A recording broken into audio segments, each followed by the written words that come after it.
Last match Gujarat Titans తో out అవ్వగానే ఏమన్నారు, మెల్లిగా ఆడాలి, చూసి ఆడాలి, స్లో పిచ్చెస్ లో ఆడలేరు. మరి స్లో పిచ్ లో ఎట్లా రన్స్ కొట్టారు? అగ్రెసివ్ బ్రాండ్ ఆఫ్ క్రికెట్ దీన్ని అంటారు. ఈ మెచ్యూరిటీ రావాలంటే ఫస్ట్ మీరు ఎంతో T20 క్రికెట్ ఆడి ఉండాలి, ఛాంపియన్షిప్ గెలిచి ఉండాలి. It comes with experience. So అది సన్ రైజర్స్ హైదరాబాద్ గా అలాంటి ఛాంపియన్ ప్లేయర్స్ ఉన్నారు. ప్యాట్ కమిన్స్ అయినా, క్లాసెన్ అయినా, అభిషేక్ శర్మ అయినా, world number 1 T20 batter and Travis Head. So they know, they are matured. వాళ్ళకి నేర్పించే అవసరం లేదు స్లో పిచ్చెస్ లో ఎట్లా ఆడాలో, ఫాస్ట్ పిచ్చెస్ లో ఎట్లా ఆడాలో. సో నెక్స్ట్ టైం ఎవరైనా వచ్చి మీ దగ్గర వచ్చి చెప్పారనుకో Sunrisers Hyderabad flat pitch లే అని, you have an answer.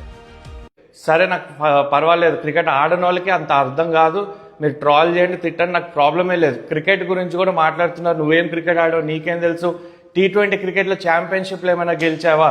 T20 క్రికెటే క్రికెటా? వేరే ఫార్మాట్లో క్రికెట్ కాదా? స్టాట్స్ తీయండి, వేరే ఫార్మాట్లో యావరేజ్ తీయండి, మ్యాచెస్ తీయండి అండ్ ఛాంపియన్షిప్లు తీయండి. బీజీటీలో 2 ఛాంపియన్షిప్లు మీకున్నాయా?